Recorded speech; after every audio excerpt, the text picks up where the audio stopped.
ठीक है जी। उस दिन वाली फाइल ओपन करो जो हम लोगों ने करंट अफेयर की स्टार्ट की थी।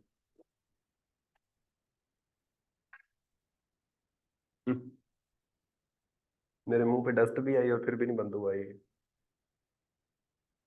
उस दिन वाली फाइल ओपन करो। उसमें हम लोगों ने लास्ट जो पढ़ा था, that was I think about the report of national crime records bureau, है ना? वो पूरी रिपोर्ट पढ़ ली थी कि नहीं पढ़ी? उसमें आई थिंक हमने कुछ चीजें की थी और कुछ चीजें अभी बाकी थी। जैसे हमने सुसाइड तक किया था I think.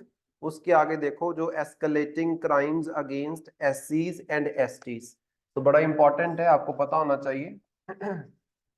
Crimes against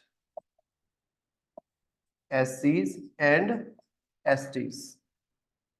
so अगर हम बात करते हैं एससी एंड एसटी पॉपुलेशन, मतलब जो लोग एजुकेशनली एंड सोशली बैकवर्ड हैं, हमें पता है कि हमारे देश में इन कम्युनिटीज के खिलाफ काफी क्राइम हमें समाज में देखने को मिलता है, क्योंकि समाज में इन कम्युनिटीज का जो रुतबा है उसको लोअर समझा जाता है। और कुछ समय पहले तक तो हमारे समाज में ये भी था, खास तौर पे आजादी से पहले, कि लोग मर जाते थे। आज भी है, एसटी कम्युनिटी की जनता मर जाती है, पुलिस उठा के ले जाती है, पुलिस के पास जब वो है हिरासत में, वहां पे उनकी डेथ हो जाती है और कोई एक्शन नहीं लिया जाता। तो मतलब बहुत ही एनिमल लाइक व्यवहार आप बोल सकते हो इन कम्युनिटीज के साथ किया जाता है, खास तौर पे एसटी कम्युनिटी के साथ, राइट?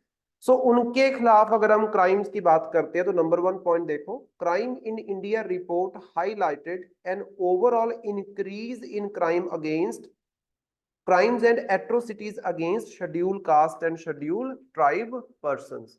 तो अगर हम बात करते हैं कि जो क्राइम है schedule caste and schedule tribe के लिए, वो बड़ा है। जब भी कभी आपको देखो क्वेश्चन लिखने के लिए आएगा, अभी तुम्हें पता है कि जो रिसेंट 2023 की रिपोर्ट है, 2022 की इनफैक्ट जो ये रिपोर्ट है, इस रिपोर्ट के अकॉर्डिंग क्या है कि क्राइम आपको बढ़ता हुआ देखने को मिल रहा है। तो मतलब इतने सारे सरकार ने एक्शंस लिए हैं, इतने सारे लॉज एक्ट पास किए हैं इनके खिलाफ क्राइम को रोकने के लिए, लेकिन स्टिल क्राइम हमें देखने को मिल रहा है और क्राइम रेट बढ़ रहा है, आप बोल सकते हो स्पेसिफिकली। पहला पॉइंट ये याद रखना। Number 2, states like Rajasthan, Madhya Pradesh, Chhattisgarh and Telangana experienced a surge in such cases in 2022। देखो ये मेजर स्टेट्स हैं, एक तो राजस्थान हो गया, एक मध्य प्रदेश हो गया, देन छत्तीसगढ़ हो गया एंड तेलंगाना हो गया। ये 4 वो स्टेट्स हैं जहां पे आपको अच्छी खासी एसटी प्लस एससी पॉपुलेशन देखने को मिलेगी। और इन्हीं सब स्टेट्स की जब हम बात करते हैं तो यहाँ पे अच्छा खासा हमें क्राइम रेट भी बढ़ता हुआ देखने को मिलता है जब हम 2022 की बात करते हैं, right? So it is important, इन चारों स्टेट्स में सबसे ज्यादा क्राइम के हमें केसेस देखने को मिले हैं अगेंस्ट एससीज and STs. It is important. Then तीसरा पॉइंट देखो, Madhya Pradesh and Rajasthan persist as key contributors consistently ranking among the top 5 states with highest occurrences of crime and atrocities against SC and STs। इन चारों में भी अगर हम देखें तो ये 2 टॉप स्टेट्स आपको देखने को मिलेंगी, जहां पे not just in 2022, previous years को भी अगर आप देखोगे तो तब भी आपको यही देखने को मिलेगा कि सबसे ज्यादा SC ST के खिलाफ जो क्राइम के केसेस फाइल किए जाते हैं वो कहां पे है? राजस्थान एंड मध्य प्रदेश में। ये हमेशा ही टॉप 5 स्टेट्स में रहती हैं, ये 2 स्टेट्स आपकी जो है। It is important. देन उसके बाद मोस्ट इंपॉर्टेंट आ जाता है क्राइम अगेंस्ट वुमेन। ये तो SC ST का सीन हो गया। अब वुमेन के अगेंस्ट जब हम क्राइम की बात करते हैं तो उसका क्या डाटा हमारे सामने आया है, और ये इंपॉर्टेंट भी रहेगा। Number 1, A total of about 4,45,000 cases of crime against women were reported in 2022, marking 4% increase from 2021। अगर हम बात करें 2022 के अंदर आपको कितने केसेस क्राइम के देखने को मिले वुमेन के अगेंस्ट? 4,45,000, यही नंबर है। 4,45,000 टोटल केस रजिस्टर हुए हैं सिर्फ और सिर्फ 2022 के अंदर। और अगर हम इसको कंपेयर करें 2021 के साथ तो कितना इंक्रीज हमें देखने को मिला है? 4% का इंक्रीज देखने को मिला है।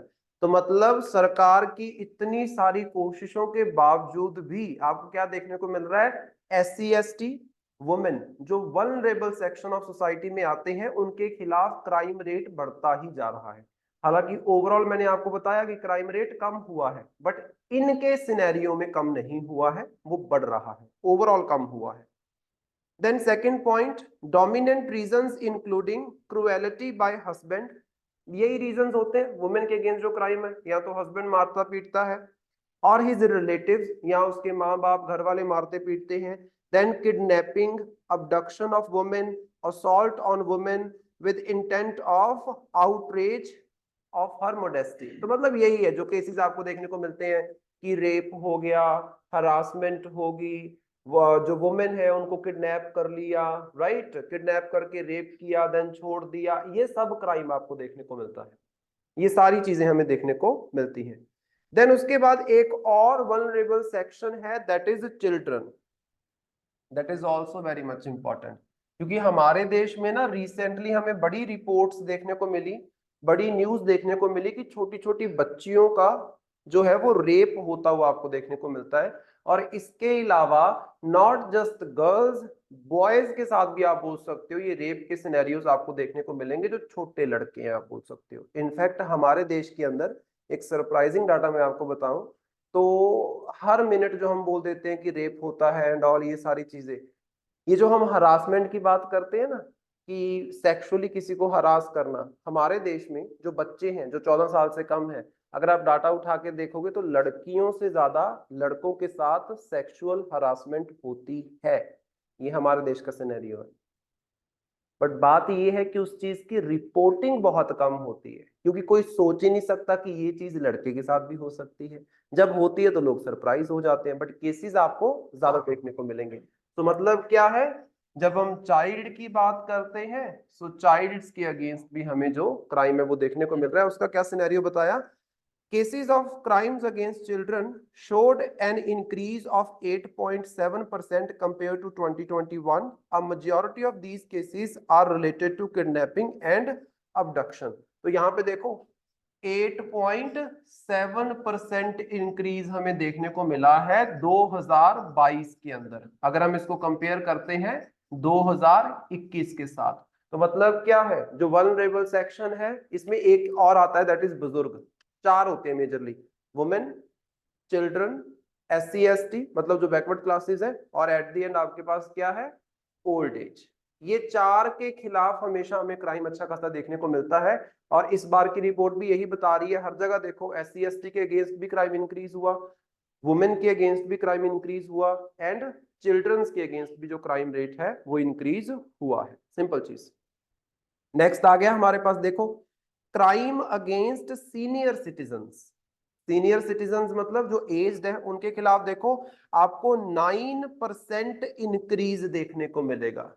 सीनियर सिटीजन की अगर हम बात करेंगे तो वहां पे हमें क्या देखने को मिल रहा है कि क्राइम जो है वो 9% से बढ़ गया है इन द ईयर 2022, अगर हम इसको कंपेयर करते हैं 2021 के साथ। तो मतलब जो हमारा वल्नरेबल सेक्शन है उनके खिलाफ अभी भी हमें बहुत सारे आप बोल सकते हो ये एट्रोसिटीज और क्राइम के केसेस देखने को मिल रहे हैं। तो मतलब ये बहुत बड़ा कंसर्न है। उसके बाद जो आज के टाइम पे बात की जाती है 21st सेंचुरी में खास तौर पे लोगों ने बात करनी स्टार्ट की है, that is crime against animals. पहले लोगों को इतना ज्यादा इस चीज की इंटरेस्ट नहीं होता था, लेकिन 21st सेंचुरी में खास तौर पे आप बोल सकते हो जो एनिमल्स हैं उनके खिलाफ जो क्राइम के केसेस हमें देखने को मिलते हैं उसको बड़ा लोग सिंसियरली लेते हैं। तो यहाँ पे जो हमारी ये जो नेशनल क्राइम रिकॉर्ड ब्यूरो की रिपोर्ट है, it reveals a concerning trend in the number of people dying or getting injured due to animal attack. A significant 19% increase in such incidents was recorded in 2022 compared to 2021. पहले वो क्या बता रहे हैं आपको, animal attack की वजह से जो लोग मर रहे हैं। एक आएगा कि एनिमल के खिलाफ जो एट्रोसिटीज हो रही है, पहले वो क्या बता रहे हैं कि एनिमल अटैक की वजह से जो लोग मर रहे हैं। तो यहाँ पे हमें ये देखने को मिला कितना इंक्रीज हुआ, 19% इंक्रीज हुआ। मतलब 2021 में एनिमल अटैक की वजह से जो लोग मारे गए हैं उसके कंपैरेटिवली 2022 में 19% ज्यादा जनता मरी है। इसका कारण क्या है? एनिमल अटैक इतने क्यों बढ़ रहे हैं? क्योंकि आप एनिमल्स के हैबिटेट में घुस रहे हो, आप जंगलों को काट रहे हो, जंगलों में से रास्ते बना रहे हो, जिसकी वजह से वो जो आपके तेंदुए हैं, लेपर्ड वगैरह, ये सब क्या है आपको देखने को मिलेगा, गाँव में आ गए, शहरों में आ गए। देन एलिफेंट अटैक एक बहुत बड़ा मुद्दा है, आपने कई सारी वीडियोस देखी होंगी इंस्टाग्राम फेसबुक पे, बड़ी वायरल होती है ना, रोड के बीच में आके खड़े हो गए, तो वो रोडवेज आपने उनके हैबिटेट में से निकाले, जिसकी वजह से आप बोल सकते हो कि यहाँ पे एनिमल एंड मैन के बीच में क्लैशेस देखने को मिलते हैं, और अच्छी खासी गिनती में जो इंसान है इस क्लैश में मरता है। सिंपल चीज। सेकंड चीज देखो इंपॉर्टेंट है, Maharashtra reported the highest number of cases जहां पे एनिमल अटैक की वजह से जनता मरती है। नंबर 2 पे है उत्तर प्रदेश, नंबर 3 पे है ओडिशा, नंबर 4 पे है तमिलनाडु, एंड नंबर 5 पे है छत्तीसगढ़। नेक्स्ट दिया हुआ है मध्य प्रदेश। तो मतलब सबसे ज्यादा महाराष्ट्र में एनिमल अटैक के केसेस हमें देखने को मिले हैं, रिपोर्टेड जो केसेस है, जो अनरिपोर्टेड है उनकी तो हम बात ही नहीं कर रहे। देन आ गया ऑफेंसेस अगेंस्ट स्टेट। स्टेट का मतलब क्या है? स्टेट का मतलब क्या है कि आपके देश के अगेंस्ट, या आपकी स्टेट जो राज्य है उसके अगेंस्ट, अथॉरिटीज के अगेंस्ट जो हमें क्राइम देखने को मिल रहा है। तो यहाँ पे देखो, offenses against state exhibited a slight increase in 2022 compared to the previous year. There was approximately 25% increase in cases registered under Unlawful Activities Prevention Act during this period. Unlawful activities prevention act, इसके बारे में लिखो। तुम लोगों को मैंने कभी लिखवाया नहीं है, लेकिन it is very much important, ये आपको पता होना चाहिए। इसके बारे में लिखो, ये बड़ा इंपॉर्टेंट है, डिटेल्स आपको पता होनी चाहिए इसके बारे में कि ये एक्ट है क्या, क्योंकि ये बड़ा न्यूज में चलता है।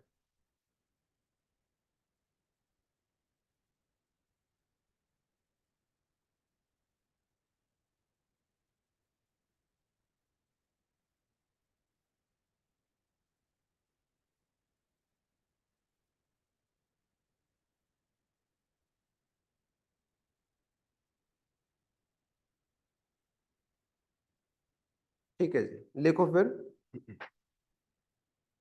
हेडिंग देना unlawful, unlawful activities prevention act. ये ना, इसमें देखो केसेस आपको क्या देखने को मिला कि इंक्रीज हुआ है, 25% इंक्रीज बता रहे हैं ना। तो यहाँ पे ना सरकार के ऊपर इल्जाम लगाया जाता है कि सरकार, जैसे कि अभी मोदी सरकार चल रही है, एनडीए की गवर्नमेंट चल रही है, इनके खिलाफ कोई आवाज उठाने की कोशिश करता है तो इस एक्ट का इस्तेमाल करके उस बंदे के ऊपर स्ट्रिक्ट एक्शन लिया जाता है, क्योंकि इस एक्ट के इस्तेमाल से आप किसी संस्था को टेररिस्ट संस्था घोषित कर सकते हो, और आप किसी पर्सन को, इंडिविजुअल को टेररिस्ट डिक्लेयर कर सकते हो। पहले नहीं था, 2019 के बाद ये किया गया है कि एक पर्सन को भी टेररिस्ट डिक्लेयर किया जा सकता है। तो ये बड़ा इंपॉर्टेंट है, इसके बारे में आपको पता होना चाहिए। मेंस एंड प्रीलिम्स दोनों के पर्सपेक्टिव से इंपॉर्टेंट है। तो लिखो इसमें पहला point, unlawful activities prevention act, जिसको फेमसली बोला जाता है UAPA act of 1967। UAPA act of 1967।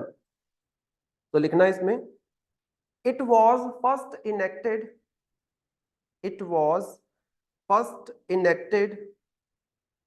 in 1967, first enacted in 1967 to deal with secessionist movement, secessionist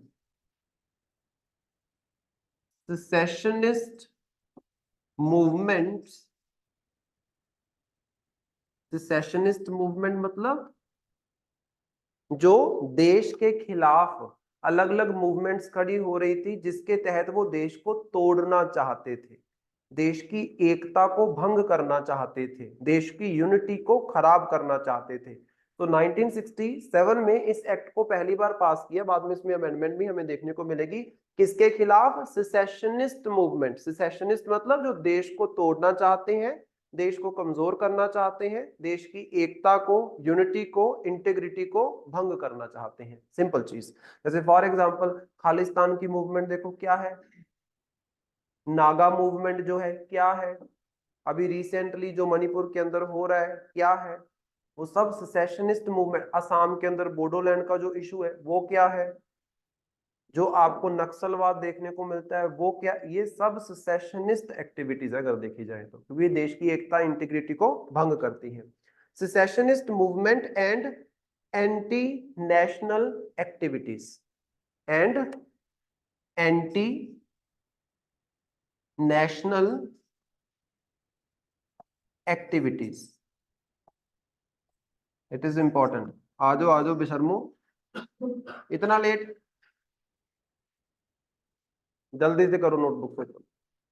anti national activities, हम लोग एक एक्ट डिस्कस कर रहे हैं, करंट अफेयर में हमने नेशनल क्राइम रिकॉर्ड ब्यूरो की रिपोर्ट कर रहे थे ना डिस्कस, उसमें यूएपीए का डिस्कशन किया गया था। तो ये इंपॉर्टेंट है, इसलिए मैं आपको लिखवा रहा हूँ, क्योंकि ये जगह जगह पे इसकी बात होती है। जल्दी से नोटबुक्स निकालो। एंटी नेशनल एक्टिविटीज, तो यहाँ पे हमें क्या देखने को मिला कि 1967 में केंद्र सरकार के द्वारा एक एक्ट पास किया जाता है, जिस एक्ट का मेजर काम क्या था, उसका काम था जितनी भी देश के अंदर सेसेशनिस्ट मूवमेंट्स चल रही हैं और जो एंटी नेशनल एक्टिविटीज चल रही है, देश के खिलाफ कोई भी एक्टिविटी होगी उसको हम एंटी नेशनल एक्टिविटी बोलेंगे। जैसे फॉर एग्जांपल अगर आपको याद हो, जेएनयू के अंदर कुछ टाइम पहले सरकार के खिलाफ बड़ी नारेबाजी हुई थी और वहां पे कहीं ना कहीं मुर्दाबाद मुर्दाबाद इंडिया मुर्दाबाद भी बोल रहे थे। अब देखो वो कोई मूवमेंट नहीं है, वो जस्ट एक धरना लगा था एक इशू के ऊपर, तो उसको आप मूवमेंट नहीं बोल सकते हो। वो कोई ऐसा गठन नहीं है जो देश को तोड़ना चाहता है, वो जस्ट एक मुद्दे के ऊपर मूवमेंट खड़ी हुई, एक धरना लगा, आप बोल सकते हो नारे लगाए गए, उसको हम क्या बोलेंगे, एंटी नेशनल एक्टिविटी, जो कुछ टाइम के लिए चली। मूवमेंट क्या है, जैसे बोडोलैंड की मूवमेंट है, खालिस्तान की मूवमेंट है, वो क्या है, सेसेशनिस्ट मूवमेंट्स। तो इस एक्ट को पास किया गया 1967 में, किसके against, against the secessionist movement and anti national activities. ये पहला पॉइंट है, इसको लिख लो तो लेट आए हो। नेक्स्ट पॉइंट लिखना, it was amended several times, it was amended several times, comma, most recently in 2019, most recently in 2019। कई बार इस एक्ट को अमेंड किया गया है, मतलब इस एक्ट के अंदर इसके प्रोविजंस में चेंजेस किए गए हैं। मोस्ट रिसेंट जो आपको देखने को मिलता है वो 2019 में एक बड़ा चेंज किया गया, कॉमा लगा के लिखना, to include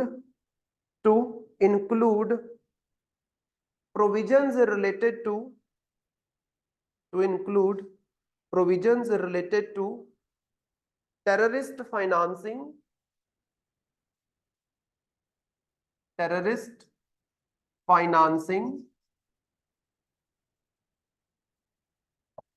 number 2 cyber terrorism,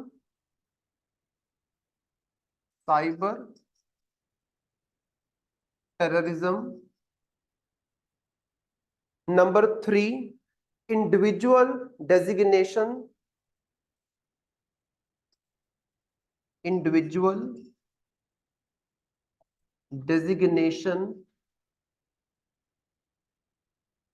and seizure of property,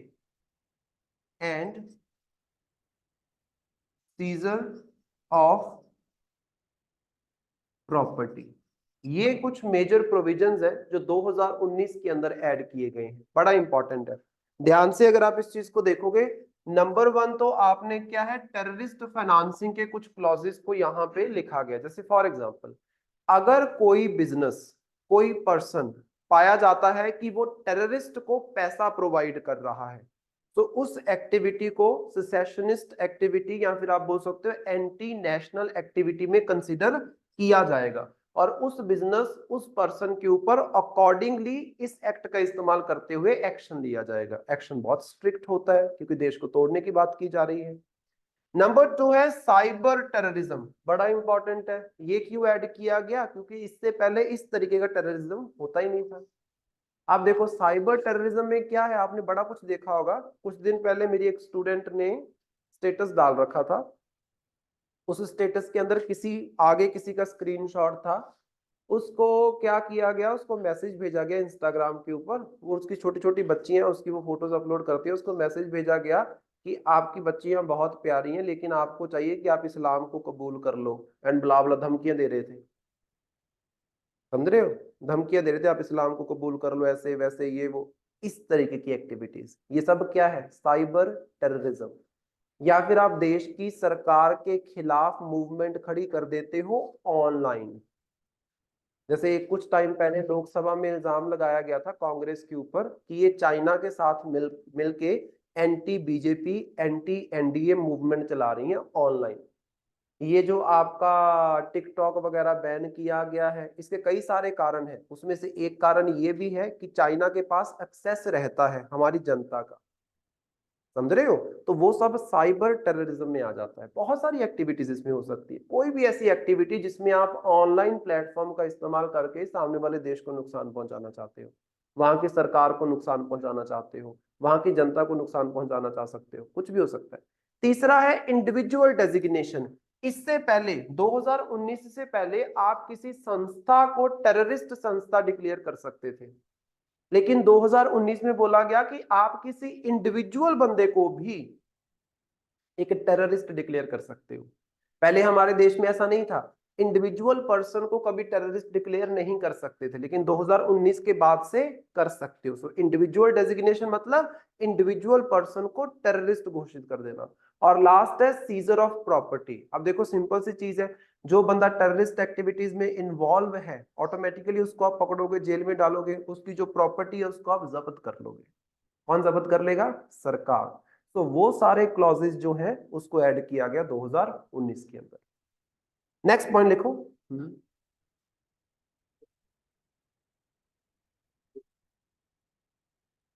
हम्म नहीं, हमारे यहाँ पे क्या होता है, मैंने आपको पॉलिटी के अंदर एक चीज पढ़ाई थी अगर आपको याद हो, कि हमारे यहाँ पे ना बैक डेट पे जाके लॉ इंप्लीमेंट हो सकता है, but only civil law, not the criminal law.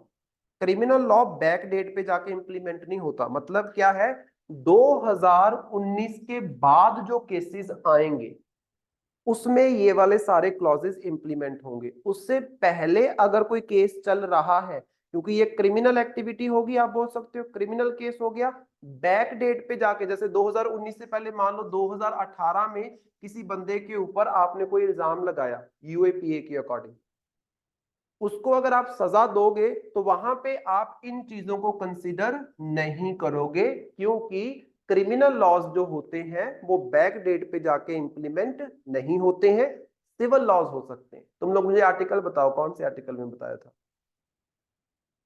No x post facto, ये लिखवाया था मैंने उसमें। कौन सा आर्टिकल था? Very good, article 20 of the constitution, उसके अंदर ये बात लिखी गई है, उसको पढ़ना जाके पॉलिटी वाले को, ठीक है।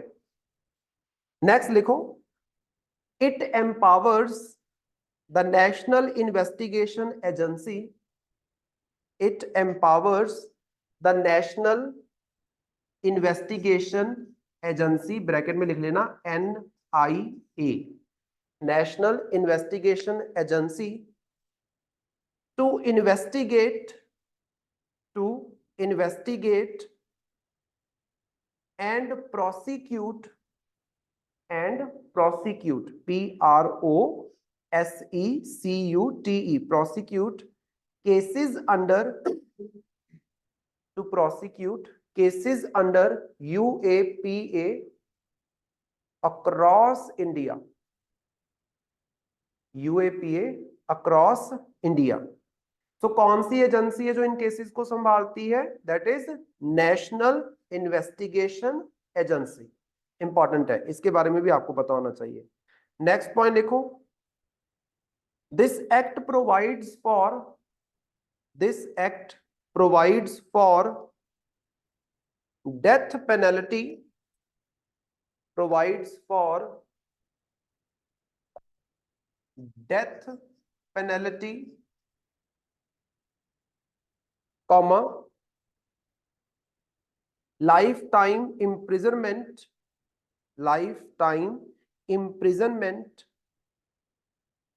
as the highest punishments इस एक्ट के तहत आप किसी को लाइफ टाइम प्रिजन में भी रख सकते हो, लाइफ टाइम प्रिजनमेंट भी हो सकती है, इम्प्रिजन हो सकता है वो बंदा, जेल में उसको डाल दिया जाएगा, उम्र कैद जिसको हम बोलते हैं, और उसको डेथ पेनल्टी भी दी जा सकती है। ऐसा नहीं है कि दी ही जाएगी, दी जा सकती है। मैक्सिमम सजा ये हो सकती है, मिनिमम कुछ भी हो सकती है, right. That depends upon the national investigation agency कि वो किस तरीके से केस को फाइल करती है। ऑटोमेटिकली सजा तो आपकी कोर्ट ही सुनाएगी, राइट। नेक्स्ट पॉइंट देखो, it allows for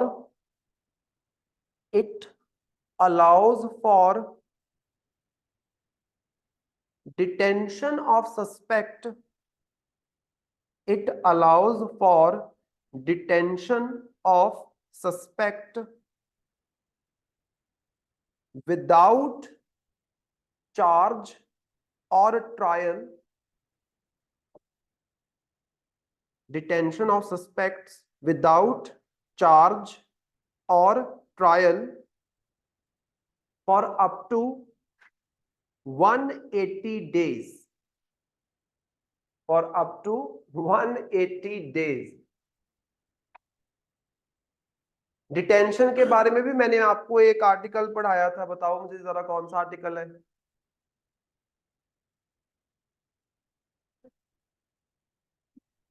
नाइनटीन 20 में, ये सही है, कौन सा है? यहाँ 20 होगा, वो तो हो गया, 21 या 22 है, फिर कौन सा है? 22। 21 इज रिलेटेड टू लाइफ। 22 किसके रिलेटेड है? अरेस्ट एंड डिटेंशन के रिलेटेड तो है पूरे का पूरा। डिटेंशन मतलब किसी बंदे को आप पकड़ के हिरासत में रख रहे हो, उस बंदे का अभी तक कोई क्राइम प्रूव नहीं हुआ है, हो सकता है उसका ट्रायल चल रहा हो। डिटेंशन में मैंने आपको बताया था दो तरह की डिटेंशन होती है, एक तो होती है प्रिवेंटिव डिटेंशन, ये सब समझाया था मैंने। प्रिवेंटिव का मतलब होता है बंदे ने अभी क्राइम किया नहीं है लेकिन आपको शक है कि वो कर सकता है, शक के बेसिस पे उसको हिरासत में ले लिया, क्राइम नहीं किया उसने, शक के बेसिस पे, that is called as preventive detention. एक होती है पुनिटिव डिटेंशन, याद है कि नहीं, मैंने ये सारा करवाया था। एक होती है हमारे पास प्रिवेंटिव डिटेंशन, एक होती है पुनिटिव डिटेंशन। पुनिटिव का मतलब है बंदे ने क्राइम कर दिया है, उसके बाद जब उसको हिरासत में लिया जाता है, हिरासत में लेने का मतलब है कि अभी उसे सजा नहीं मिली है, उससे पहले जो आप उसको नजरबंद करके रखते हो। एक होता है क्राइम करने के बाद, उसको बोलते हैं पुनिटिव डिटेंशन। एक होता है प्रिवेंटिव डिटेंशन, क्राइम नहीं किया लेकिन शक है कि कर सकता है। अब अगर आपको शक है कि वो कर सकता है तो इंतजार थोड़ी ना करोगे करने का, उसको पहले उठा लोगे। तो यहाँ पे शक के बेसिस के ऊपर 180 दिन की डिटेंशन हो सकती है, 180 डेज की आप बोल सकते हो प्रिवेंटिव डिटेंशन हो सकती है। That is very much important, और सरकार इसका बड़ा गलत इस्तेमाल करती है, किसी को भी उठा लेती है ऐसे, राइट। नेक्स्ट पॉइंट देखो, it defines unlawful activity, it define unlawful activity as an action, unlawful activity as an action that supports or incites, INCITES, incites the secession, CESSION, the secession or secession, SECESSION, ये जो शब्द लिखा है secession or secession of any part of India, of any part of India, or that questions, question mark खड़ा करता है, और that questions or disrespect, questions or disrespect the sovereignty, questions or disrespect the sovereignty and territorial integrity, sovereignty and territorial integrity।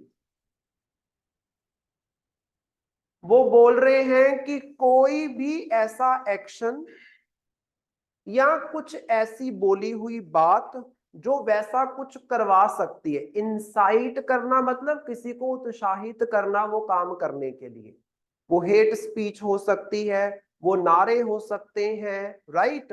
Actual में कोई activity आपने वैसी कर दी है, आप बोल सकते कोई एक्शन वैसा ले लिया है जो देश का विभाजन करने के लिए है, दैट इज सेसेशनिस्ट एक्टिविटी। या फिर देश की सोवरेनिटी एंड टेरिटोरियल इंटेग्रिटी को डिसरिस्पेक्ट एंड हार्म करते हैं। सोवरेनिटी समझते हो ना, संप्रभुता, कि देश की इंडिपेंडेंस जो डिसीजन लेने की है, और देश की टेरिटोरियल इंटीग्रिटी मतलब देश के जो बॉर्डर्स हैं वो सुरक्षित होने चाहिए, उसके अगेंस्ट कोई भी एक्टिविटी होती है उसको हम क्या बोल देते हैं, उसको बोलते हैं अनलॉफुल एक्टिविटी, क्योंकि ये क्या है, unlawful activities prevention act, unlawful activities को प्रिवेंट करने के लिए एक्ट है ये हमारा।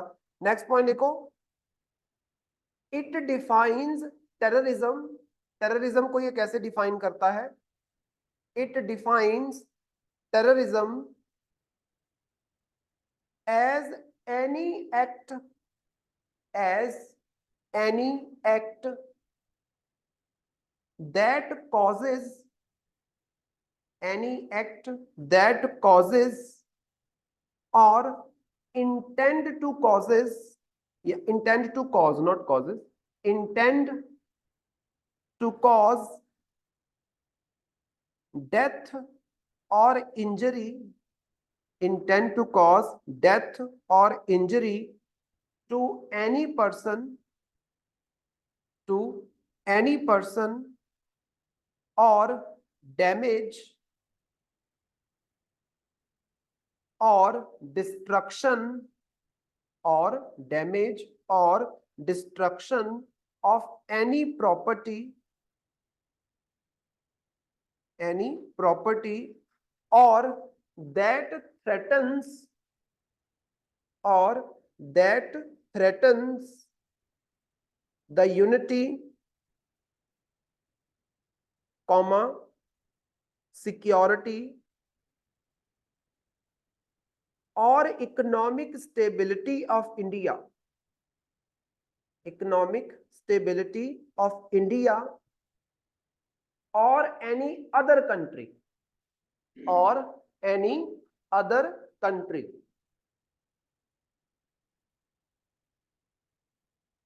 सो यहां पे इंडिया सिर्फ अपनी बात नहीं कर रहा है, हमारे देश में कोई बंदा बैठ के बाहर की कंट्री को नुकसान पहुंचाना चाह रहा है ना, तो उसको भी हम टेररिज्म में ही काउंट करेंगे।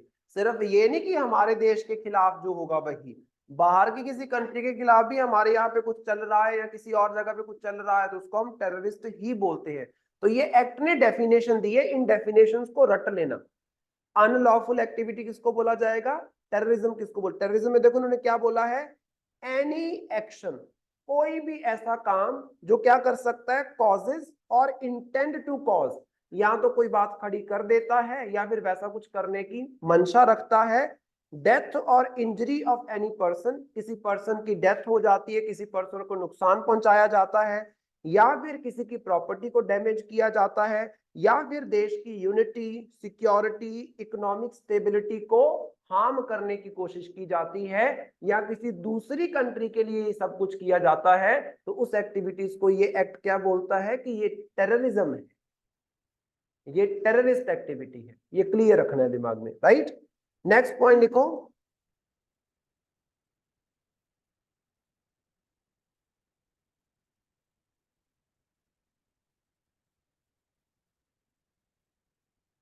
नेक्स्ट सब हेडिंग देना छोटी सी, उसमें लिखना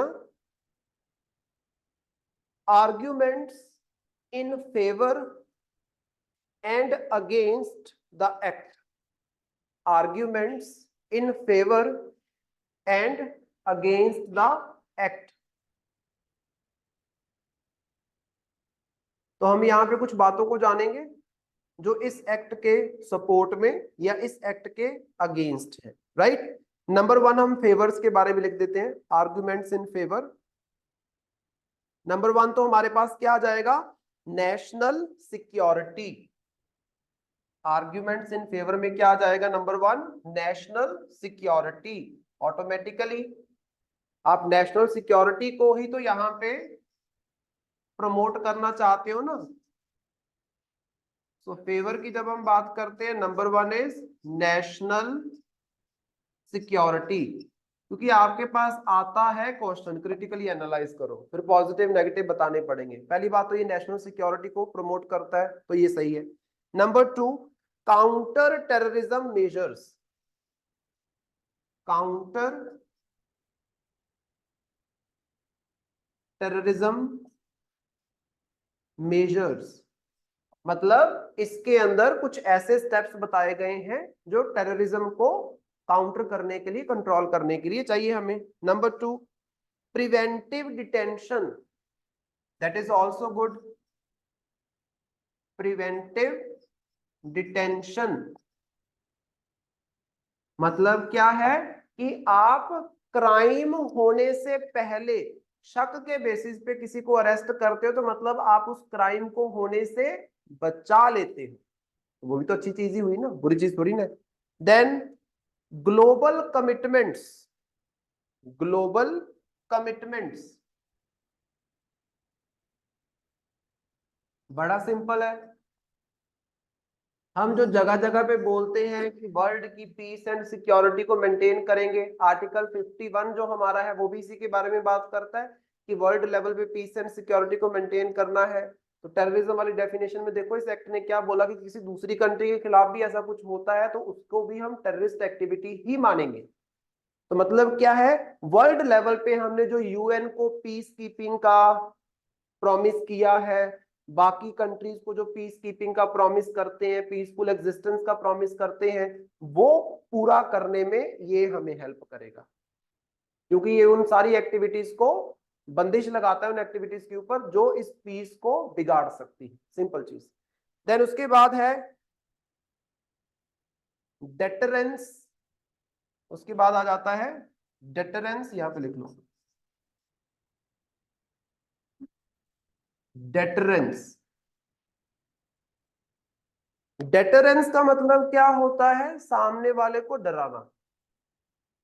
डेटरेंस का मतलब क्या होता है, डराना। जैसे एक दिन मैंने पहले भी आपको एग्जांपल दी थी कि मान लो मुझे कोई मारने के लिए आ रहा है पिस्टल लेके, और मेरे हाथ में भी पिस्टल है, सामने वाला डर जाएगा ना, और अगर मैं निहत्था हूं तो वो नहीं डरेगा ना। तो डेटरेंस का मतलब क्या है, डराने के लिए कुछ एक्शंस लेना। जैसे फॉर एग्जांपल आप कुछ टेररिस्ट को पकड़ोगे, उनको सख्त सजा दोगे, तो इससे क्या है, वर्ल्ड में एक मैसेज जाएगा कि इंडिया के साथ आप पंगे नहीं ले सकते।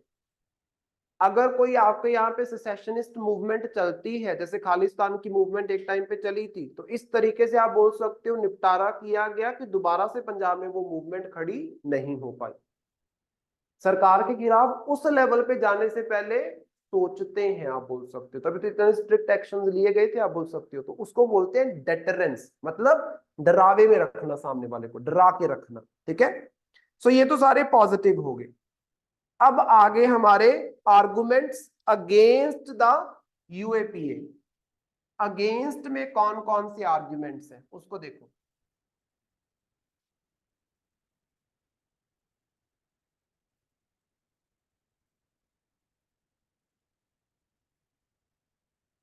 तो इसमें लिखना number 1 violation of fundamental rights, violation of fundamental rights. Fundamental rights की वायलेशन होती है, कैसे वायलेशन होती है, हमें पता है कि सरकार कई बार अपने खिलाफ लगते हुए नारों को रोकने के लिए क्या बोल देती है उसको कि ये तो आपकी क्या है, एक अनलॉफुल एक्टिविटी है। तो कहीं ना कहीं आपका जो right to freedom of speech and expression है वो कॉम्प्रोमाइज हो जाता है। सरकार को बहाना मिल जाता है, आप बोल सकते हो, सही आवाज को दबाने के लिए।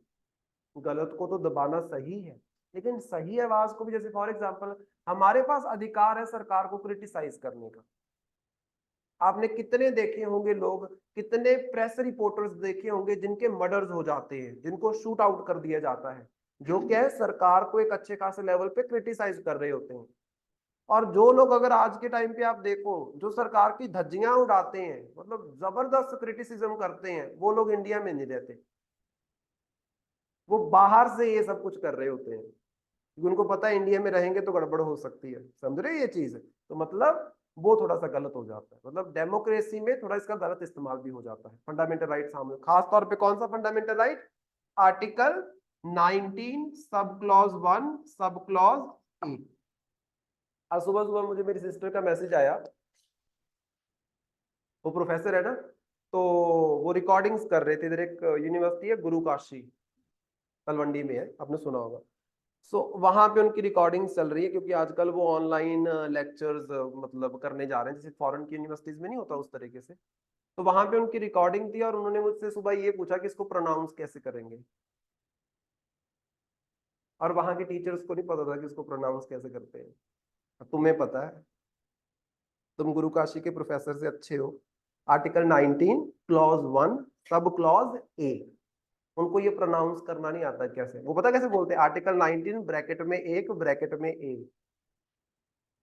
समझ रहे हो? तो मतलब इससे हमें क्या पता चलता है कि ये पढ़ाई करने से जो तुम्हारी अवेयरनेस है वो ऐसे पढ़े लिखे लोगों से भी बहुत अच्छी हो जाती है। समझ रहे हो? So it is very much important. Next लिखना, lack lax safeguard mechanism. Second आ गया, lax safeguard mechanism. Lax safeguard mechanism. यहां पे क्या है, अकाउंटेबिलिटी का थोड़ा सा मुद्दा है। ब्रैकेट में आप लिख सकते हो कि कॉम्प्रोमाइज ऑफ या कॉम्प्रोमाइज विद अकाउंटेबिलिटी। अकाउंटेबिलिटी मतलब जवाबदेही। सरकार बोल देती है कि ये एक्टिविटी अनलॉफुल है, तो उस बंदे के ऊपर केस चलता है, बेचारे को उठा के जबरदस्त तरीके से उसका शोषण किया जाता है। तो वहां पे सेफ गार्ड मैकेनिज्म जो है, मतलब कैसे आप बच सको, वो बंदा कैसे खुद को गिल्टी प्रूव होने से बचा सके, उसमें थोड़ी सी गड़बड़ है, क्योंकि अकाउंटेबिलिटी की गड़बड़ है। आप ये दिखा के लोगों की नेशनल सिक्योरिटी, सामने वाले की पर्सनल लाइफ की धज्जियां उड़ा देते हो। एक बंदे को आपने इस एक्ट का इल्जाम लगा के उठाया, उसकी समाज में क्या इज्जत रह जाएगी? समझ रहे ये बात? तो वो सेफ गार्ड मैकेनिज्म थोड़ी सी कमी हमें यहाँ पे देखने को मिलती है, अकाउंटेबिलिटी का गड़बड़ है। उसके बाद अगेंस्ट द फेडरल स्ट्रक्चर, तीसरा point, against the federal structure. Federal structure मतलब हमारे यहाँ पे पावर्स वैसे क्या है, केंद्र सरकार एंड स्टेट सरकार के बीच में डिवाइडेड होती है। मैंने आपको क्या बोला, इसके सारे केसेस कौन चलाएगा? नेशनल इन्वेस्टिगेशन एजेंसी, मतलब केंद्र सरकार। ये एक्ट सारी पावर किसको देता है? केंद्र सरकार को, जिसका केंद्र सरकार बड़े जबरदस्त तरीके से फायदा उठाती है। अगर आपको याद हो, जब जम्मू एंड कश्मीर में 2019 अगस्त में जो किया गया था रीऑर्गेनाइजेशन जम्मू एंड कश्मीर का, वहां के सारे लीडर उठा के इन्होंने डिटेंशन में रखे थे।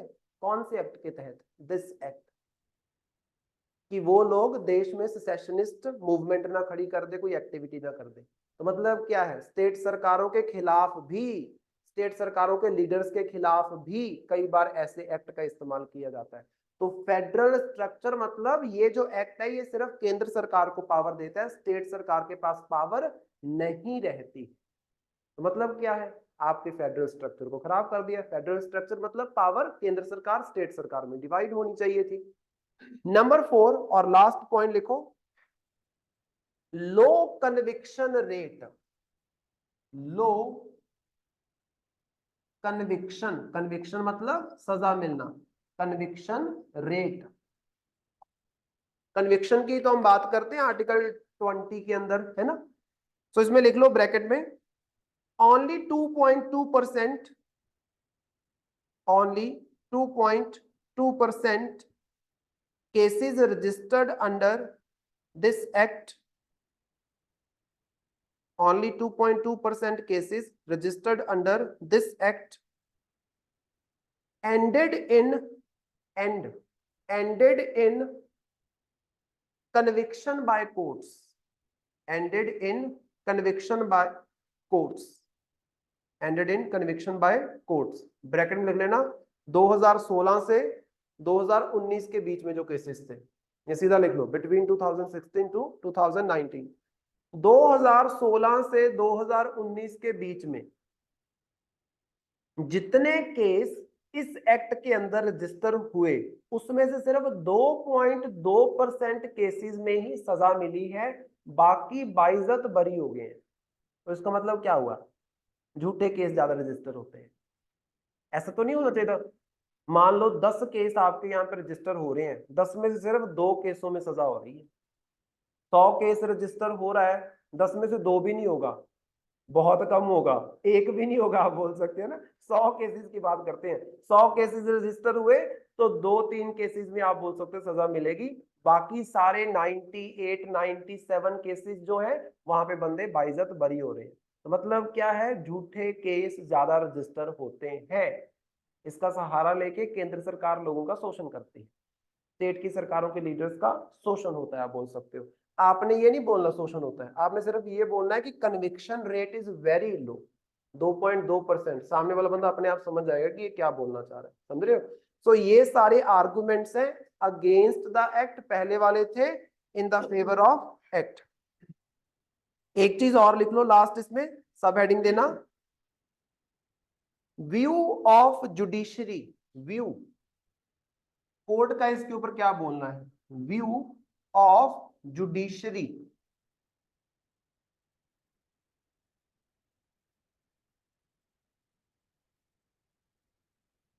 जुडिशरी का इसके ऊपर क्या बोलना है, तो लिखना है इसमें number 1,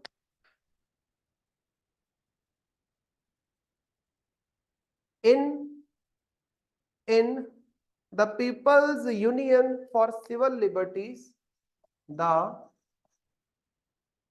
People's Union for Civil Liberties versus Union of India, Union of India case 2004, case 2004, the court had decreed that, the court had decreed, D-E-C-R-E-E-D, decreed that if human rights are violated, if human rights are violated in combating, combat, C-O-M-B-I-T-I-N-G, combat करना, किसी को किस चीज को control करना, combating terrorism, comma, it will be self-defeating, it will be self-defeating। तो ये एक हमारे पास केस आया था, एग्जांपल के तौर पे आपको कुछ 3-4 केसेस लिखवा देता हूं, इसको आप याद रखना, ठीक है। 2004 से स्टार्ट करते हैं, 21 तक केसेस देख लेंगे। तो सरकार ने इस केस, सॉरी कोर्ट ने इस केस में बोला, सुप्रीम कोर्ट ने बोला कि अगर इस एक्ट के सहारे से आप किसी पर्सन के जो ह्यूमन राइट्स है उसको बुरे तरीके से वायलेट कर रहे हो, तो ये एक्ट अपने आप में एक बहुत बड़ा फेलियर है। ह्यूमन राइट्स जैसे फॉर एग्जांपल चाहे टेररिस्ट भी हो उस बंदे को पूरा पूरा अधिकार है अपना केस लड़ने का। लेकिन यहाँ पे क्या होता है, ऐसा एक्सेस उसको दिया नहीं जाता। तो मतलब क्या है, ये गलत चीज है। उस बंदे को पूरा मौका दो अपने आप को नॉन गिल्टी प्रूव करने का, आप बोल सकते हो। आप सीधा उसके ऊपर जजमेंट नहीं दे सकते। तो कोर्ट ने ये बात बोली कि ये गलत चीज है इसमें। उसके बाद सेकंड केस लिखो,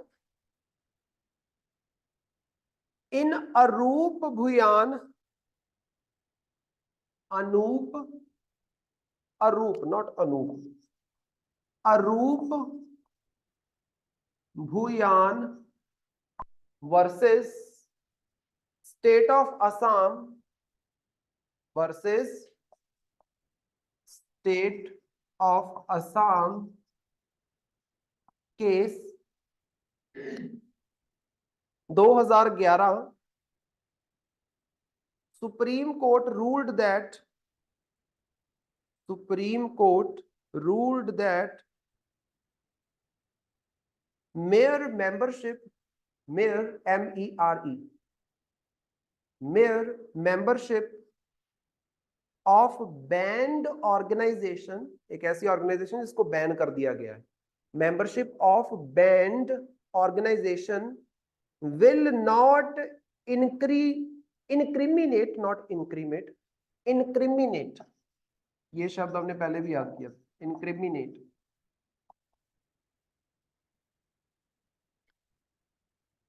will not incriminate a person, comma, it can be done if a person resort, it can be done if a person resorts to violence or incite people, incite, INCITES, incites people to violence, or does an act intended to create disorder, does an act intended to create disorder। तो यहां पे असम का एक case आता है, अरूप Bhuyan versus government of या state of Assam, 2011 का case. यहाँ पे सुप्रीम कोर्ट बोल रही है कि मान लो इस एक्ट के तहत आपने किसी ऑर्गेनाइजेशन को बैन कर दिया, इसका मतलब ये नहीं है कि उस ऑर्गेनाइजेशन के साथ जुड़े हुए जितने बंदे हैं उन सबको आप टेररिस्ट डिक्लेयर कर दो, नहीं, और आप सिर्फ इस बेसिस के ऊपर उनको सजा दे दो कि वो उस बैन की हुई ऑर्गेनाइजेशन के मेंबर थे। आपको ये देखना पड़ेगा कि उस बंदे ने कुछ किया है कि नहीं किया है। सिर्फ ऐसी ऑर्गेनाइजेशन का मेंबर होने की वजह से आपको सजा नहीं मिलनी चाहिए, वो ऑर्गेनाइजेशन जिसको इस एक्ट के तहत बैन किया गया। समझ रहे हो? तो ये बोला सुप्रीम कोर्ट ने। देन उसके बाद नेक्स्ट केस लिखो, इन मजदूर किसान शक्ति संगठन, इन मजदूर किसान शक्ति संगठन, मजदूर Kisan Shakti Sangathan versus union of India,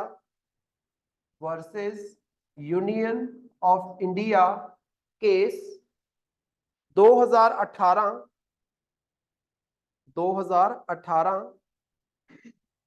supreme court said that uprisings, uprise मतलब किसी के खिलाफ काम करना, खड़े होना, अपराइजिंग्स अगेंस्ट गवर्नमेंट जो करती है, governmental and parliamentary actions are legitimate,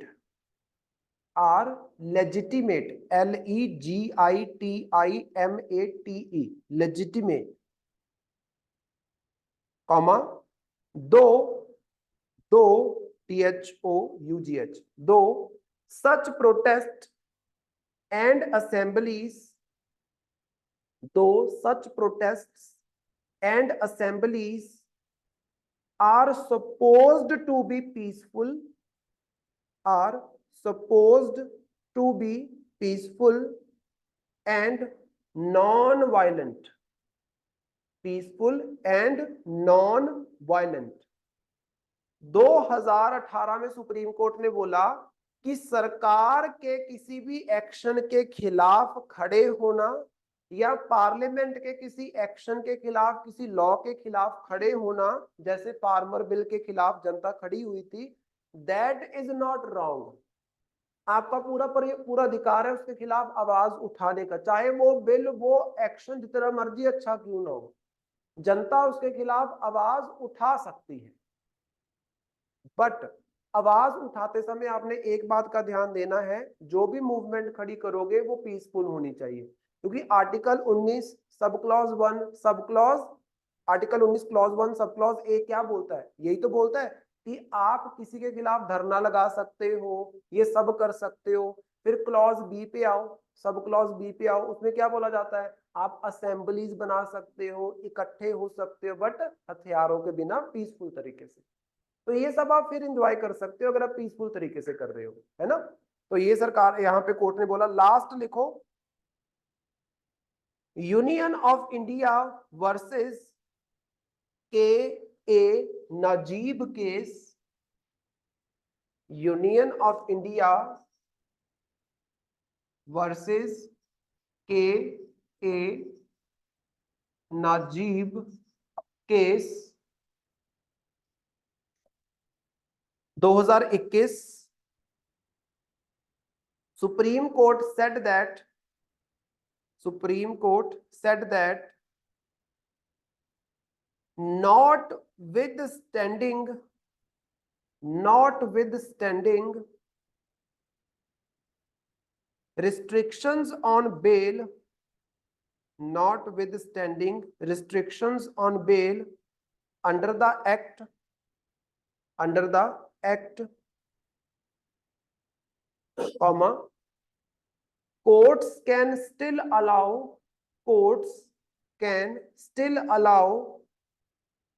bail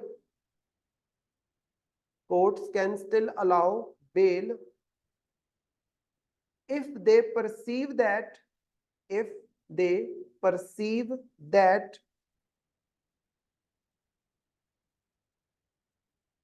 fundamental rights of accused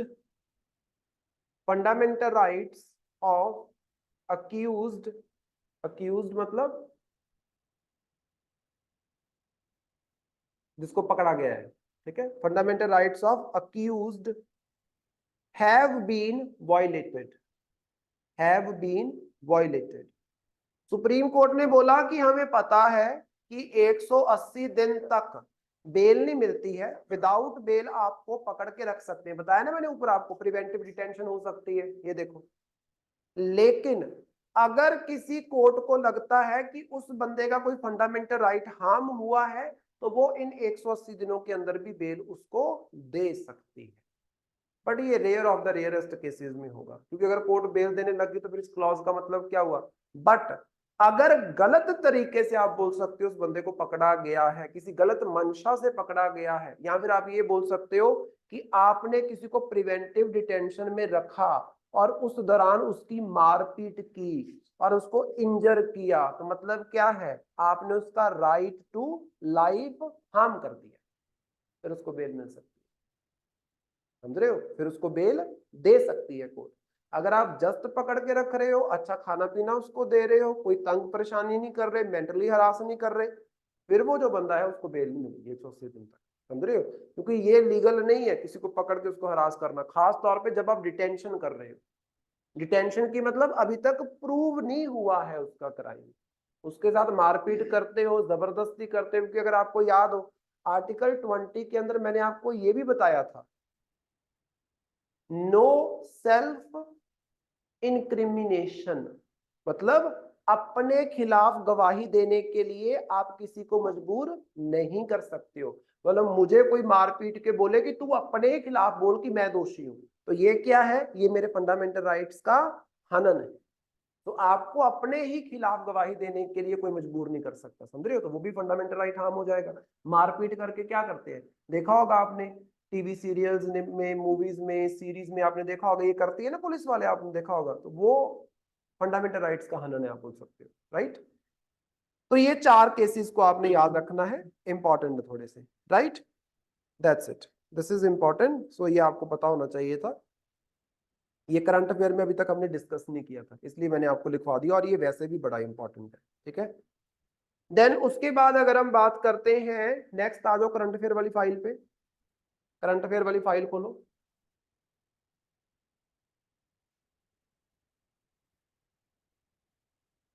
तो उसमें देखो ध्यान से, अब जो ये एनसीआरबी वाली रिपोर्ट थी, नेशनल क्राइम रिकॉर्ड ब्यूरो की जो रिपोर्ट थी, उसमें आओ offences against the state.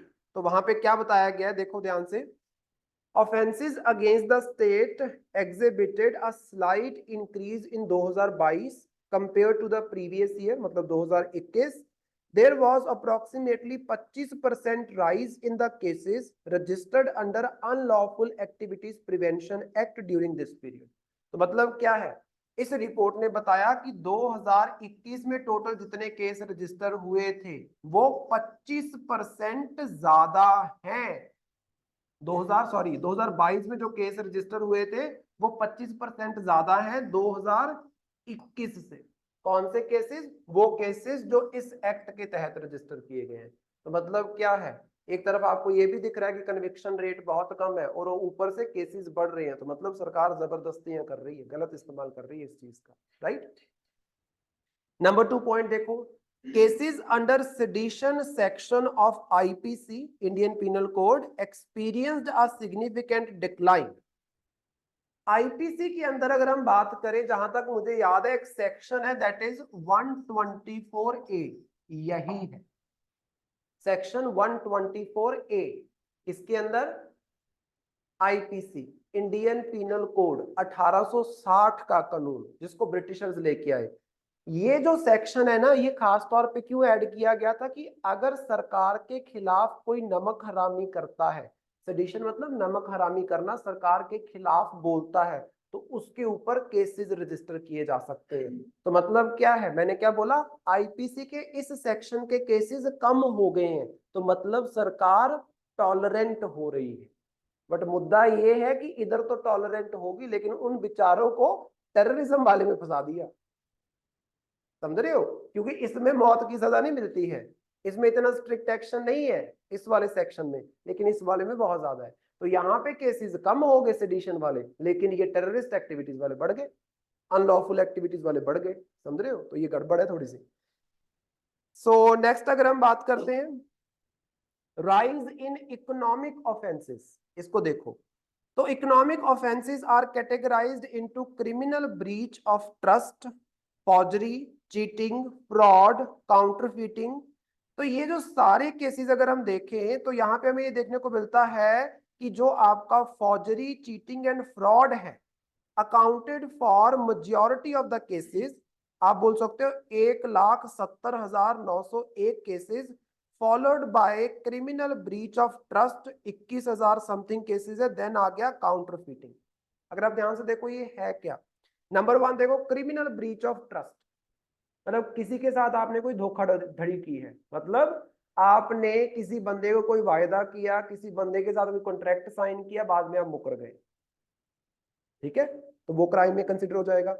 Forgery, cheating and fraud की अगर हम बात करते हैं, जो वो करके भागा है बंदा, जो तू बता रहा था उस दिन, कौन सी बैंक थी, एक्सिस ना, एक्सिस बैंक का मैनेजर पैसे लेके भागा है, क्या हुआ है? हम्म, वो तो बड़ा कॉमन है। हाँ हाँ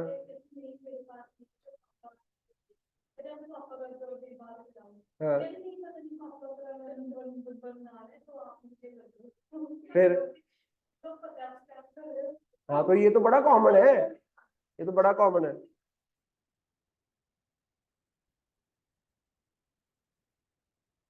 हाँ तो ऐसे ही मैंने बताया था तुम लोगों को उस दिन, शुक्र है बता दिया पहले ही। वो गंदी गंदी गालियां देते हैं वो तो बहुत। सब आता है, सब आता है उसमें। उस दिन बताया था तुम लोगों से, हम डिस्कस कर रहे थे कि बच्चे के साथ हुआ तो बताया था ना, ऐसे ही किया था उसके साथ कि मैं वापस कर दो एंड ऑल। वो बड़ा कुछ करते हैं, ये तो कॉमन हो गया। बोलो कुछ नया, उनको बोला कुछ नया करो। तो ये सारे केसेस हमें देखने। काउंटर फीटिंग का मतलब होता है नकली नोट बनाना। काउंटर फीटिंग मतलब नकली नोट बनाना। इसके ऊपर एक सीरीज देखी थी मैंने रिसेंटली, शाहिद कपूर की, फर्जी। बड़ी अच्छी है, उसको देखना। मतलब अगर एंटरटेनमेंट सीखने में उसको कुछ नहीं है, कहीं नोट बनाने लग जाओ जाली, लेकिन इंटरेस्टिंग है। मतलब सीखने के लिए कुछ नहीं है, बट एंटरटेनमेंट के लिए ठीक है, आप बोल सकते हो। काउंटर फीटिंग के ऊपर एक पूरी सीरीज बनी हुई है। देन उसके बाद क्राइम्स अगेंस्ट फॉरेनर्स, जो बाहर की जनता यहाँ पे आती है। अब रिसेंटली आपने देखा होगा कितने रेप्स हो रहे थे ना। एक लड़की बड़ी फेमस हुई थी, आई थिंक स्पेनिश थी वो गर्ल, शायद स्पेनिश थी, जिसका रिसेंटली रेप हुआ था, आप बोल सकते हो। और लोगों ने क्या भदे भदे कमेंट किए, उसने कपड़े ऐसे पहने थे और बड़ा कुछ लोग बोल रहे थे, बोल, है ना, देखा होगा आपने। सो वो सब क्या है, फॉरेनर्स के अगेंस्ट जो क्राइम हो रहे हैं। सो 192 cases registered against foreigners. Foreigners के अगेंस्ट जो रजिस्टर हुए हैं, 28% increase from 150 cases in 2021। Number 2 point, 57% of the victims were from the Asian continent while 18% were from the African countries। तो आप ये बोल सकते हो कि किसी बंदे ने बाहर के किसी पर्सन के खिलाफ कोई क्राइम कर दिया, उनके खिलाफ जो केस रजिस्टर हो रहे हैं, है ना। तो उस चीज की बात करें, ज्यादातर एशियन कॉन्टिनेंट के लोगों के खिलाफ, या फिर आप बोल सकते हैं अफ्रीकन के खिलाफ हमें देखने को मिला। देन आ गया हाई चार्ज शीटिंग रेट्स। इसमें देखो, states with highest charge sheeting rates under IPC crimes are Kerala, Puducherry, West Bengal. The charge sheet rate reflect cases where police reach the stage of framing charges against the accused। होता है ना, आपने charge sheet अभी तक नहीं file हुई है। एक होता है कि कोई क्राइम हुआ तो आप जाके एफआईआर करते हो, फिर जो पुलिस होती है वो इन्वेस्टिगेशन करती है, फिर वो चार्ज शीट फाइल करती है, फिर केस चलता है। चार्ज शीट फाइल कर दी मतलब पुलिस इस चीज को लेकर श्योर है कि इसके ऊपर हमने केस चलाना है। सबसे ज्यादा चार्ज शीट्स जो फाइल हुई है वो केरला में है, नंबर 2 पे पुडुचेरी है, नंबर 3 पे वेस्ट बंगाल है। ये अच्छी चीज भी हो सकती है, बुरी भी हो सकती है। अच्छी मतलब वहां की पुलिस ज्यादा क्राइम्स में अच्छी इन्वेस्टिगेशन करके चार्ज शीट्स को फाइल कर रही है। अगर आप ध्यान से देखो, केरला, पुडुचेरी, वेस्ट बंगाल कोई पिछड़ी हुई स्टेट्स नहीं है, well educated states and UT है, आप बोल सकते हो। तो चार्जशीट ज्यादा फाइल होने का मतलब ये नहीं है कि ये नुकसान में है। बात ये है कि यहाँ पे केसेस दबते नहीं है। नहीं तो एफआईआर रजिस्टर होती है, जिसने एफआईआर करवाई होती है उस बंदे को डरा के धमका के केस उसको बोलते हैं वापस ले ले, चार्जशीट ही नहीं फाइल होती, आप बोल सकते हो। तो ये अच्छी चीज भी है अपने आप में अगर देखा जाए तो, right. So it is important. नीचे आपका जो नेशनल क्राइम रिकॉर्ड ब्यूरो है उसका पूरा डाटा दिया हुआ है। इंपॉर्टेंट चीजें यहाँ पे हाईलाइट की हुई हैं, आप एक बार देखो इसको ध्यान से। एनसीआरबी जो है, it was set up in 1986 to function as a repository of information on crimes and criminals. मतलब क्या है कि हमारे देश में जितने भी क्रिमिनल्स हैं, जितने भी क्राइम्स हैं, उन सब का डाटा आपको कहाँ पे मिल जाएगा? नेशनल क्राइम रिकॉर्ड ब्यूरो, नाम में लिखा हुआ है, सिंपल चीज। नंबर 2 देखो, Tandon committee, it is important. तो क्या लिखा गया है? It assist investigators in linking crimes of the perpetrators based on recommendations of Tandon committee, national police commission 1977-81, ministry of home affairs, task force 1985। तो मतलब अगर हम बात करते हैं कि ये जो हमें हेल्प करता है, इन्वेस्टिगेशन जब होती है तो आपको क्या क्राइम का डाटा चाहिए होता है, क्रिमिनल्स का डाटा चाहिए होता है। तो वो किन बेसिस के ऊपर वर्क करता है ये इंस्टीट्यूशन? तो 3 है। एक तो टंडन कमेटी है हमारे पास, नंबर 2 है नेशनल पुलिस कमीशन जो बिठाया गया था, और मिनिस्ट्री ऑफ होम अफेयर की जो टास्क फोर्स है उसके बेसिस पे, राइट। 4 डिविजन आपको इसकी देखने को मिलेंगी। इसको जस्ट एक बार रीड कर लेना, ठीक है। अगर कुछ समझ नहीं आएगा तो मेरे से एक बार पूछना इसको। It is all about national crime record bureau की रिपोर्ट एंड दिस इंस्टीट्यूशन। उसके बाद नेक्स्ट टॉपिक जो हमारे पास आता है दैट इज लॉबिंग। लॉबिंग करना मतलब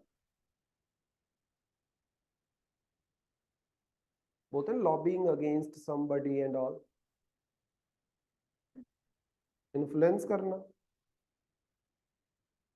देखो यहाँ पे अपनी बात मनवानी। डेफिनेशन देखो सबसे पहले, that is most important. What is lobbying? It is the act of individuals और groups attempting to influence decisions made by government officials और लेजिस्लेटर्स।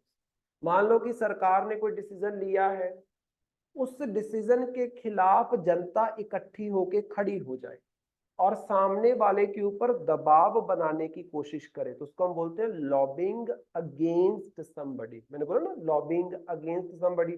मान लो कि यहाँ पे हमने 4 बंदों ने मिलकर डिसीजन ले लिया कि ऐसे ऐसे करेंगे इंस्टीट्यूट में, आप सारे इकट्ठे होके आगे, नहीं ऐसे नहीं करना सर, ऐसे करो मैडम, ऐसे करो। वो क्या होता है? लॉबिंग अगेंस्ट, मतलब उनके डिसीजन को इन्फ्लुएंस करने की कोशिश करना।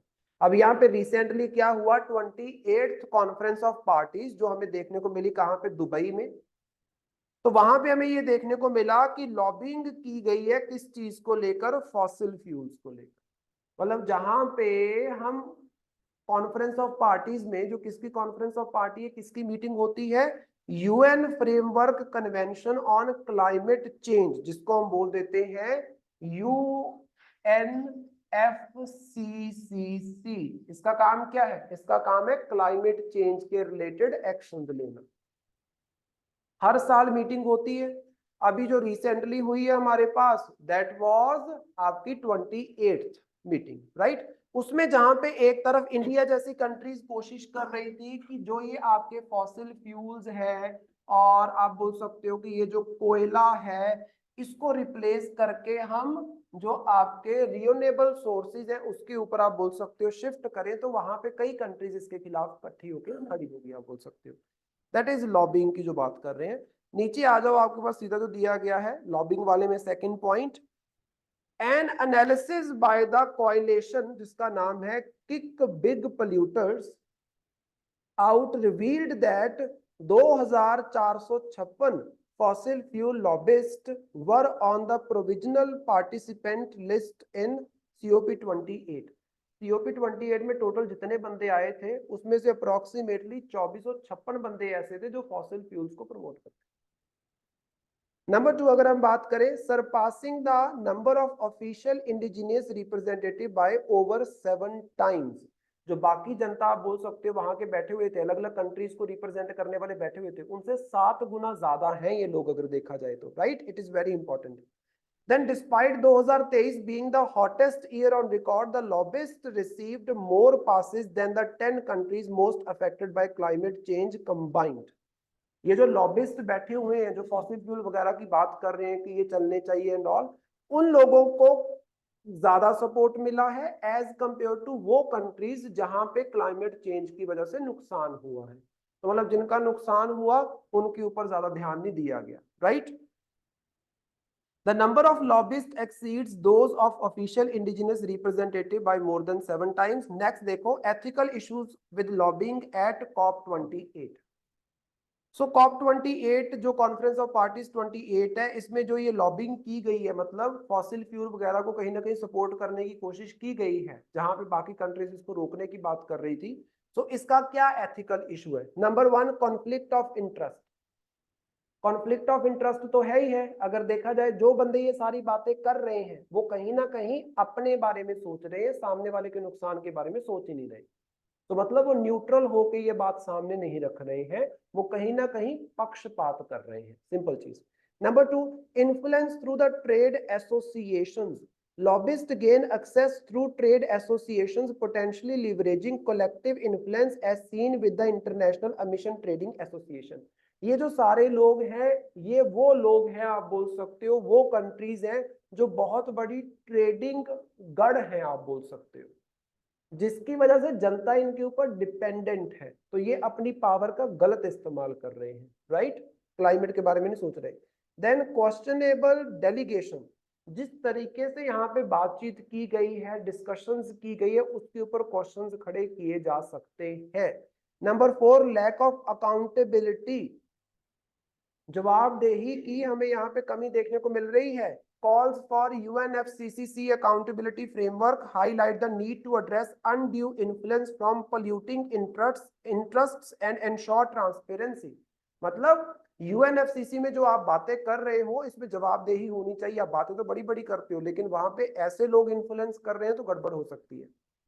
लास्ट है इनएडिक्वेट क्लाइमेट प्लेज, मतलब जिस तरीके की आप बातें कर रहे थे कि ये करेंगे वो कहीं ना कहीं इतनी समर्थ नहीं होंगी कि क्लाइमेट चेंज को रोक पाए। तो ये कुछ दो चार बातें हैं जिसके बारे में यहाँ पे मेंशन किया। मेजरली आपने ये याद रखना है कि लॉबिंग क्या होती है, ठीक है। देन उसके बाद अगर हम बात करें गुजरात का एक ट्रेडिशनल डांस जिसका नाम है गरबा, आपने भी सुना होगा, जो खास तौर पे खेला जाता है जब नवरात्रि का फेस्टिवल होता है ना। सो 9 डेज का नवरात्रि फेस्टिवल आपको देखने को मिल जाएगा, यही सितंबर में होता है, मोस्टली सितंबर अक्टूबर के अराउंड नवरात्रे आते हैं। सो उस टाइम पे आप बोल सकते हो इसको खेला जाता है। अब नवरात्रि मतलब जिसमें माता के व्रत रखे जाते हैं, मतलब नारी शक्ति को प्रमोट किया जाता है। सो वो नवरात्रि के फाइनल डे के ऊपर गरबा मोस्टली किया जाता है, आप बोल सकते हो। सो उस चीज को रिसेंटली यूनेस्को की इनटेंजिबल कल्चरल हेरिटेज लिस्ट में ऐड किया गया है। प्रेजेंटली ये मोस्ट रिसेंट है।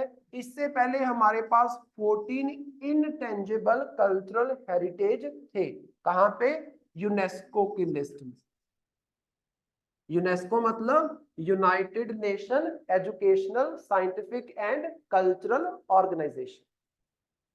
15 प्रेजेंटली हमारे पास कितने हो गए हैं? 15 इनटेंजिबल। इनटेंजिबल मतलब देख नहीं सकते, छू नहीं सकते, मतलब जिसको एक्सप्रेस करना, एक्सप्लेन करना थोड़ा टफ होता है, आप बोल सकते हो। तो ऐसी 15 आइटम्स है। नीचे आपको लिस्ट दी गई है। इस लिस्ट में ना एक आइटम मिसिंग है, दैट इज नवरोज। नवरोज, नवरोज की अगर हम बात करें उसके बारे में लिख सकते हो, क्योंकि इसमें ना लिखा नहीं हुआ, मैं आपको लिखवा देता हूँ नवरोज के बारे में। नीचे लिस्ट में एक चीज मिसिंग थी, नवरोज, NAWROUZ, नवरोज। ये भी इनटेंजिबल लिस्ट का एक पार्ट है, नीचे लिस्ट में दिया नहीं हुआ, मैंने भी अभी इसको चेक किया। नवरोज 2016 में इसको आप बोल सकते हो ऐड किया गया था, इन 2016। और ये एक ऐसा फेस्टिवल है, एक फेस्टिवल है जो ऑल ओवर इंडिया सेलिब्रेट किया जाता है। किस चीज का फेस्टिवल है तो लिख लो इसके बारे में। It is celebrated as new year by Parsi community. Celebrated as new year by Parsi community.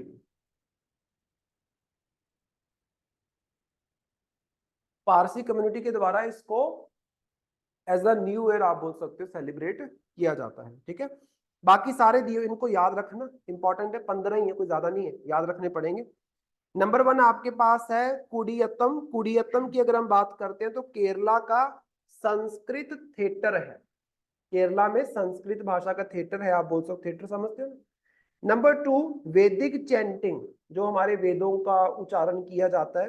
अब देखो उसको कैसे एक्सप्लेन करोगे, वैदिक चैंटिंग जो है, तभी इंटेंजिबल बोला ना उसको। नंबर 3 हमारे पास है रामलीला। देन नंबर 4 है रम्मान। रम्मान की अगर हम बात करते हैं, उत्तराखंड का एक रिलीजियस फेस्टिवल है जो गढ़वाल के एरिया में मनाया जाता है। देन चाओ डांस, वेस्ट बंगाल ओडिशा का, बड़ा इंपॉर्टेंट है। देन कालबेलिया, ये फोक सॉन्ग्स हैं एंड डांस है, कहाँ का? राजस्थान का। कालबेलिया ये वही है जो आपने देखा होगा, जहां तक मुझे दिमाग में आ रहा है, ये जो लेके वो इंस्ट्रूमेंट से बैठे नहीं होते, टोपियां सी पहन के, है ना, पगड़ियां से गा रहे होते हैं, वो कालबेलिया में आता है, ट्रेडिशनल उनका फोक डांस जो है। देन मुदियत की अगर हम बात करते हैं, ये रिचुअल थिएटर है, आप बोल सकते हो, कहाँ का? केरला का। केरला के 2 थिएटर इसमें इन्वॉल्व है। देन उसके बाद लद्दाख के बुद्धिस्ट चैंटिंग जो है, क्योंकि लद्दाख में बुद्धिस्ट पॉपुलेशन सबसे ज्यादा आपको देखने को मिलेगी, वो आ गया। देन उसके पास मणिपुरी संकीर्तना। संकीर्तना मतलब जो श्री कृष्ण के लिए कीर्तन वगैरह किया जाता है, उसके जो ड्रम्स हो गया, रिचुअल सिंगिंग हो गया एंड ऑल, श्री कृष्ण के लिए खास तौर पे आपको बता देता हूँ, मणिपुर में होता है। Then traditional brass and copper craft of utensil making. Craft, यहाँ पे यूटेंसिल्स को नहीं ऐड किया गया, उस यूटेंसिल्स को बना, जंडियाला गुरु में, अमृतसर के पास पड़ता है जंडियाला गुरु, वहां पे आप बोल सकते हो ये क्या बोलते हैं इसको, तांबा। तांबे के जो बर्तन होते हैं वो बनाए जाते हैं, वो बनाने का जो तरीका है उसको ऐड किया गया, बर्तनों को नहीं ऐड किया गया। बर्तन तो टेंजिबल हो जाते हैं ना, इनटेंजिबल मतलब जो क्राफ्ट है उसको बनाने का, सो पंजाब की एक ही चीज है, इसको दिमाग में रखना, इसके ऊपर पीसीएस में क्वेश्चन पूछा गया था। देन योगा जो ऑल ओवर इंडिया आपको देखने को मिलता है। देन उसके बाद कुंभ मेला जो हमें देखने को मिलता है। दुर्गा पूजा कोलकाता की बहुत फेमस है, और एक नवरोज हो गया जो पारसीज का फेस्टिवल है। सो 14 ये है, और 15वां कौन सा हो गया? गरबा, गरबा ऑफ गुजरात। इसको आपने याद रखना, इंपॉर्टेंट है, ठीक है। नेक्स्ट उसके बाद एक इंपॉर्टेंट खबर हमारे पास आई जो इंटरनेशनल पर्सपेक्टिव से बड़ी इंपॉर्टेंट है, कि इटली के द्वारा बेल्ट एंड रोड इनिशिएटिव को लीव कर दिया गया है। अगर हम बात करें, नीचे देखो आपके पास फोटो बनी हुई है, इसी करंट अफेयर की फाइल में नीचे देखो आपको फोटो मिलेगी। ब्लू कलर में चाइना को हाईलाइट किया गया है। चाइना से देखो दो तरह की लाइंस खींची गई हैं, एक तो ब्लू कलर की और एक रेड कलर की। जो रेड कलर वाली लाइन है ना, वो क्या है? रोडवे लिंक, जो चाइना से यूरोप तक कनेक्टिविटी प्रोवाइड करेगा। और जो ब्लू लाइन है वो है मैरीटाइम रूट, जो समुद्री रास्ते के माध्यम से प्रोवाइड। जैसे यहाँ पे देखो चाइना से स्टार्ट हो रहा है, फिर उसके बाद कलकत्ता के पास भी उन्होंने टच किया हुआ है, लेकिन इंडिया ने इसको ज्वाइन नहीं किया, तो ये वाला लिंक इनका खत्म हो गया। इन्होंने क्या किया? बांग्लादेश का चित्तगोंग जो है उसको ज्वाइन कर लिया। फिर नीचे कोलंबो देख लो, श्रीलंका में हम्बनतोता एंड कोलंबो दोनों पोर्ट्स इनके पास। फिर उसके बाद नैरोबी आ जाता है नीचे हमारे पास। देन ऊपर की तरफ देखो एथेंस आता है, एथेंस पड़ता है ग्रीस में। और उसके बाद वेनिस आता है। वेनिस की अगर हम बात करें, इट इज इन इटली। तो मतलब अगर आप ध्यान से देखो तो यूरोप के अंदर मेजरली सबसे पहले जिसने चाइना के बेल्ट एंड रोड इनिशिएटिव को प्रमोट किया था, ज्वाइन किया, दैट वाज इटली। और अभी वहां पे इसके जो रूट्स हैं, जो वहां पे रूट बनाए जाने हैं, खासतौर पे मैरीटाइम रूट है, वो जो बनाया जाना था वो कंप्लीट होने ही वाला था। इन्होंने क्या कर दिया? इन्होंने बोला हम इसको ज्वाइन नहीं करेंगे। तो ये इंडिया के लिए खुशखबरी है, चाइना के लिए दुख खबरी है, समझ रहे? क्योंकि उन्होंने इन्वेस्ट कर दिया ना वहां पे पैसा। इंडिया के लिए खुशखबरी इसलिए क्योंकि इंडिया इस इनिशिएटिव को प्रमोट नहीं करता। क्यों नहीं प्रमोट करता? क्योंकि इसका एक रोडवे लिंक हमारे पाकिस्तान ऑक्युपाइड कश्मीर से निकलता है, जिसको उन्होंने नाम क्या दिया है? चाइना पाकिस्तान इकोनॉमिक कॉरिडोर, इसको बोलते हैं सीपेक। इसके बारे में हम पढ़ेंगे इंटरनेशनल रिलेशन में। सो ये इसका एक जो रोडवे लिंक इस मैप पे ड्रॉ नहीं किया गया, छोटे छोटे रोडवे लिंक्स होते हैं। सो वो कहां से निकलता है? हमारे गिलगिट बाल्टिस्तान से, मतलब पाकिस्तान ऑक्युपाइड कश्मीर से। हमारी परमिशन के बिना निकाला गया, इसीलिए हमने क्या कर दिया? इसको रिजेक्ट कर दिया, हम नहीं ज्वाइन करेंगे इसको। चाइना ने ऑफर किया था, हमने ज्वाइन नहीं किया। हमारी आसपास वाली सारी कंट्रीज ने ज्वाइन कर रखा है। जैसे गवधार पोर्ट के बारे में आपने रिसेंटली सुना होगा, बलूचिस्तान के कुछ लोगों ने वहां पे अटैक किया। गवधार पोर्ट इज, आप बोल सकते हो, one port of this belt and road initiative. ये जो आपका जा रहा है, यहाँ से रोड जा रहा है, ये नीचे जाके किसके साथ कनेक्ट होगा? बलूचिस्तान के गवधार पोर्ट के साथ। और फिर नीचे से देखो, नीचे से भी आपका जो मैरीटाइम लिंक है वो भी आ जाएगा, आप बोल सकते हो। सो इस तरीके से था। इसको 2013 में लाया गया था, और अप्रोक्सीमेटली अगर हम बात करें 150 से ज्यादा कंट्रीज एंड इंटरनेशनल ऑर्गेनाइजेशन ने इसको ज्वाइन किया है। और अगर हम बात करें कि इसको लेके आया था जी जिनपिंग, 2013 में वो आया, आते ही उसने इसको स्टार्ट किया। तुम लोगों ने एंशियंट हिस्ट्री में या मिडिवल हिस्ट्री में एंशियंट में पहली बार तो पढ़ा होगा सिल्क रोड के बारे में। तो वो उसी सिल्क रोड के आइडिया के ऊपर बेस्ड, आप बोल सकते हो, बेल्ट एंड रोड इनिशिएटिव इनके द्वारा स्टार्ट किया गया था। इसके बारे में डिटेल में हम इंटरनेशनल रिलेशन में पढ़ेंगे। अच्छा, ज्योग्राफी के कुछ इंपॉर्टेंट चीज है। नीचे आपके पास एक और फोटो दी गई है इटली वाली, उसको देखो ध्यान से। इटली की अगर हम बात करते हैं तो नीचे देखो मेडिटेरेनियन सी है। मेडिटेरेनियन सी से ऊपर अगर आप देखोगे आपको टाइरेनियन सी मिलेगा। टाइरेनियन सी है, और इटली की दूसरी तरफ आपको एड्राइटिक सी देखने को मिलेगा। ये इंपॉर्टेंट है। और अगर और बताऊं, एक तरफ देखो एड्राइटिक सी है, एक तरफ टाइरेनियन सी है। इटली के नीचे वाली साइड आइनियन सी, आइनियन सी। यहाँ पे ना छोटे छोटे छोटे छोटे सीज हैं विद इन मेडिटेरेनियन सी, आप बोल सकते हो। तो इसके बारे में आपको पता होना चाहिए। एक बार क्वेश्चन पूछा गया था कि एड्राइटिक सी के साथ कौन कौन सी कंट्रीज का जो कोस्ट लाइन है वो शेयर होता है। So Italy is among them. Then उसके बाद देखो स्लोवेनिया है हमारे पास, क्रोएशिया है, उसके बाद मॉन्टेनेग्रो है, उसके बाद अल्बानिया है। ये कुछ कंट्रीज हमारे पास आ जाती है। देन बॉस्निया एंड हेर्ज़ोगोविना जो है वो इसमें आ जाता है, सिंपल। सो ये कुछ बेसिक बेसिक चीजें, इसको आपने याद रखना है। उसके बाद नेक्स्ट करंट अफेयर जो हमारे पास आता है that is about Zealandia. Zealandia क्या है? Zealandia is the 8th continent of the world. हमारे यहाँ पे 7 कॉन्टिनेंट्स हैं। इस पूरे के पूरे करंट अफेयर में आपके ज्योग्राफी का एक टॉपिक एक्सप्लेन किया हुआ है, दैट इज टेक्टोनिक प्लेट्स वाला टॉपिक जो है, ठीक है। सो उसको मैं डिटेल में नहीं घुसूंगा, लेकिन बेसिक आपको बता देता हूँ, आपको पता भी होगा कि आज से अगर हम 280 मिलियन साल पहले की बात करते हैं, 200 अप्रोक्सीमेटली 280 मिलियन साल पहले की बात करते हैं, सो अर्थ के ऊपर एक ही कॉन्टिनेंट हुआ करता था जिसको बोलते थे पेंजिया। और एक ही, अब जब सारी लैंड मास, कॉन्टिनेंट मतलब लैंड मास, एक ही लैंड मास है, मतलब पूरा जो आज आपको बिखरा हुआ है इसके ऊपर दिख रहे जगह जगह पे लैंड, वो सारी कलेक्टेड थी, एक जगह पे इकट्ठी थी। तो समुद्र कितने बचे? एक ही समुद्र बचा, जिसको क्या बोला जाता था? पैंथलेशिया। जिसको क्या बोला जाता था? पैंथलेशिया। यहां पे हमें क्या देखने को मिला? ये जो पेंजिया है, ड्यू टू टेक्टोनिक प्लेट्स की मूवमेंट, ये 2 पार्ट्स में डिवाइड होता है। अपर वाले पार्ट को बोला गया था लॉरेशिया, याद रखना ये बात है, सिंपल चीजें हैं। नीचे वाले को गोंडवाना लैंड, 2 पार्ट्स में डिवाइड हो गया।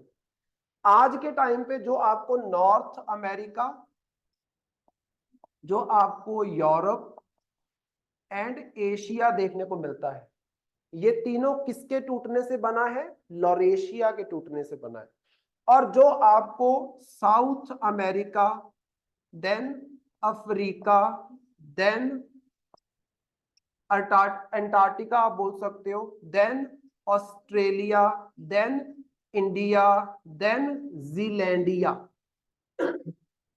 ये सब किससे बना है? गोंडवाना लैंड से। तो यहाँ पे सबसे नीचे जाओगे, इस वाले करंट अफेयर में सबसे नीचे अगर तुम जाओगे, तुम्हें देखने को मिल जाएगी 4 फोटोज। नीचे जाओ, बिल्कुल 4 फोटोज मिलेंगी, जिन फोटोज में एक्सप्लेन किया गया है कि आज से करीब करीब 225 मिलियन साल पहले क्या था, फिर 150 मिलियन साल पहले क्या था, फिर 100 मिलियन साल पहले क्या था, और आज क्या है। किस तरीके से अर्थ का लैंड मास धीरे धीरे टूटता गया है और अलग अलग भागों में डिवाइड होता गया, ये एक्सप्लेन किया गया। 225 मिलियन साल पहले देखो ये क्या दिखा रही है? पेंजिया है, लेकिन बीच में कहीं कहीं पे दरारें आपको देखने को मिल रही है। फिर 150 साल पहले अगर आप 150 मिलियन साल पहले देखोगे तो लॉरेशिया, गोंडवाना अलग हो गए।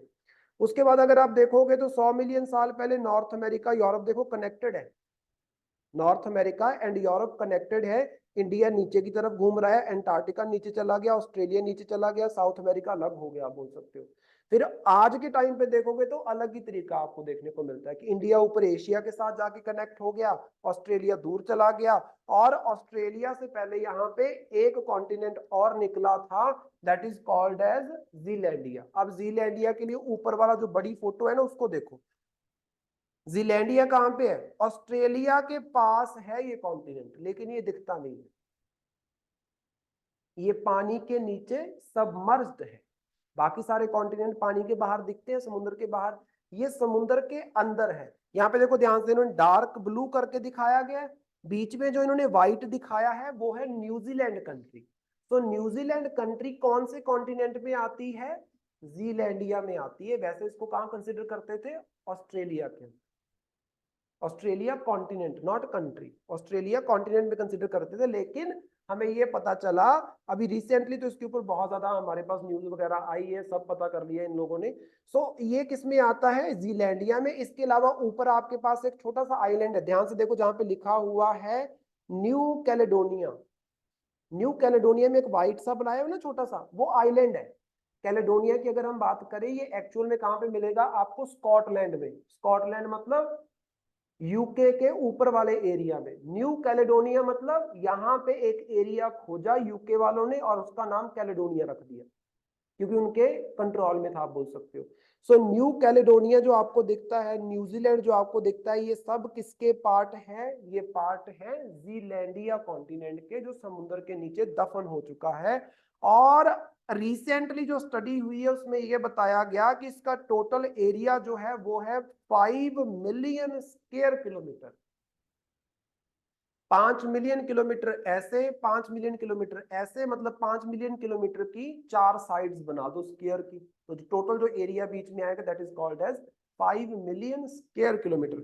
इतना एरिया है और इस कॉन्टिनेंट का 94% हिस्सा पानी के नीचे दफन है, सिर्फ 6% हिस्सा आपको दिखता है किसकी फॉर्म में, न्यूजीलैंड एंड न्यू कैलेडोनिया की फॉर्म। सिंपल चीज, यही बेसिक बेसिक चीजें यहाँ पे हमें एक्सप्लेन करके दी गई हैं। इंटरेस्टिंग है, इसको एक बार रीड आउट करना। 2017 में सबसे पहले आप बोल सकते हो जीलैंडिया को एज अ कॉन्टिनेंट माना गया। सबसे पहली बार खोज जो इसकी हुई है वो 1642 में हुई है, 1642 में। वहां पे हमारे पास एक डच बिजनेसमैन थे और एक आपके सेलर भी आप बोल सकते हो जिसका नाम है एबल तस्मान। यहाँ पे अगर आप ध्यान से देखो हमारे पास एक तस्मान सी भी है, तस्मान सी, जो आपको ऑस्ट्रेलिया के ऊपर देखने को मिलता है। तस्मान सी का नाम भी है, इस मैप में नहीं दिया हुआ, तस्मान सी भी है, अगर मोबाइल फोन में सर्च करोगे तो तुम्हें मिल जाएगा। ऑस्ट्रेलिया के बिल्कुल ऊपर है तस्मान सी, वो इसी बंदे के नाम पे है। सेलर का नाम है एबल तस्मान, डच पर्सन है जिसने सबसे पहले बताया कि यहाँ पे नीचे समुद्र के नीचे ये कुछ जो जमीन है ना, ये बाकी समुद्र की गहराई से थोड़ी सी उभरी हुई है। मतलब आप ऐसे बोल सकते हो कि ये हमारे पास समुद्र है, वैसे कॉन्टिनेंट कैसे होता है, ऐसे समुद्र के पानी के बाहर दिखता है, लेकिन ये कॉन्टिनेंट कैसे है, ये ऐसे है समुद्र के पानी के अंदर। लेकिन ऑटोमेटिकली इस लेवल से यहां तक जो आपकी गहराई है वो कम होगी, और वैसे समुद्र तल पे जाओगे गहराई ज्यादा है। अच्छा, बीच में एक आधा माउंटेन होता तो हम मान लेते कि माउंटेन है, लेकिन ये माउंटेन तो है नहीं। 5 मिलियन स्क्वायर किलोमीटर का एरिया है जहां पे डेप्थ आपको साउथ पैसिफिक ओशन में कम मिलती है। कौन सा समुद्र है ये, south Pacific ocean. So it is important, आपको इसके बारे में बेसिक बेसिक चीजें पता होनी चाहिए, क्वेश्चन पूछ लेते हैं कई बार सीधा सीधा, राइट। यही न्यूज में चला गया था, चल रहा था। बाकी तो नीचे जो पूरा एक्सप्लेन करके दिया है ना, वो आपका ज्योग्राफी का टॉपिक है, उसको आप रीड कर सकते हो, बाकी आप ज्योग्राफी में इसके बारे में पढ़ते ही हो, ठीक है। That's it, this is all about this current affair file. इससे हमारा ये वाला जो सिस्टम है ये डन हो जाता है, ठीक है। ठीक है जी, समझ आया ये सारा, ठीक है। क्वेश्चंस लिखो फिर।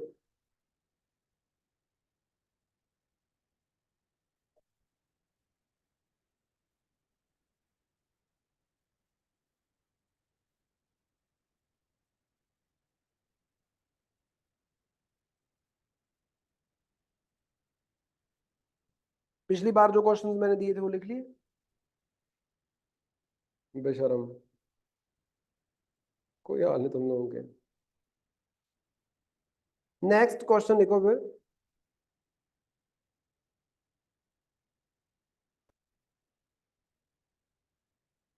Critically analyse, critically analyze recent report, recent report published by National Crime Record Bureau, recent report published by National Crime Record Bureau on crimes in India, on crimes in India, and suggest way forward, and suggest way forward। अच्छा, इसमें एक तो आपने ये बताना है, दो parts है। पहले पार्ट में बताना है कि रिपोर्ट ने क्या बताया, सो मोटा मोटा आपने बताना है, पूरा वैसे का वैसे मतलब लिखने जाना कि जेंडर बेसिस पे आप बता सकते। क्या कांड कर दिया ये इन्होंने।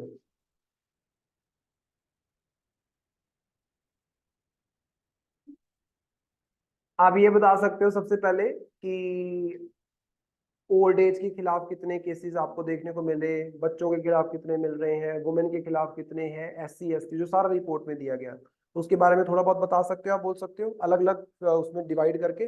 और उसके बाद सुजेशंस देने हैं कि कैसे कम किया जा सकता है, सरकार को क्या करना चाहिए, कौन से लॉ जो ऑलरेडी है उनको सिंसियरली इंप्लीमेंट करना चाहिए, वो मेंशन करना, वो तुम्हें सर्च करने पड़ेंगे, इसमें नहीं दिए हुए, ठीक है। नंबर 2 क्वेश्चन लिखना,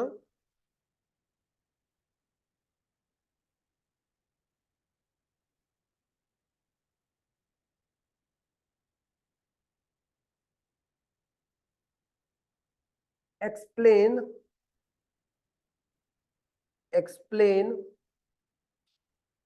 each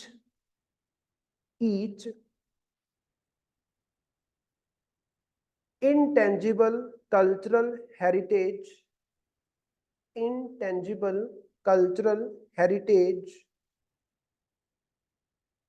from India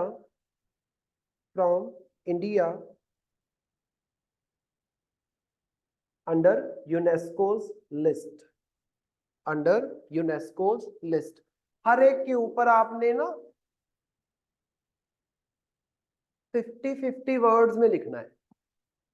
15 है ना, हर एक के ऊपर आपने 50-50 वर्ड्स में बेसिक चीजें, क्योंकि कई बार इसके ऊपर क्वेश्चन पूछ लेते हैं कि इनटेंजिबल जो आपके हैं उनके ऊपर क्वेश्चन पूछ लेते हैं। इसमें कुछ समझाने लायक तो है नहीं, आप इसको रीड करोगे, विकिपीडिया पे है, कहीं पे भी आपको सब मिल जाएगा।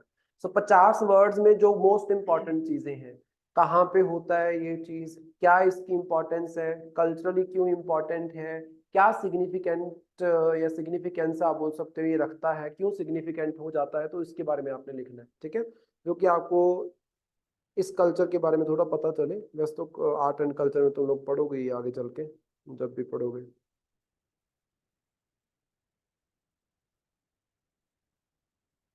ठीक है, दैट्स इट, यहाँ तक लिखना है इसको।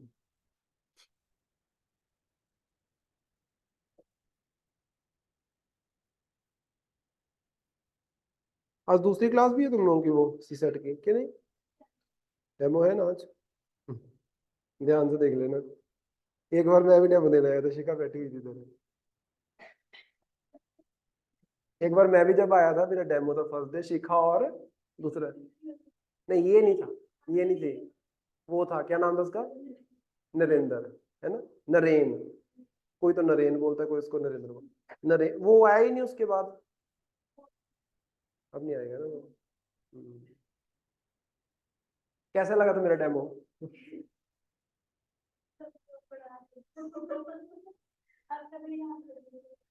तो तब से यहीं खड़ा हुआ हूँ, तुम लोगों ने हिलने ही नहीं दिया,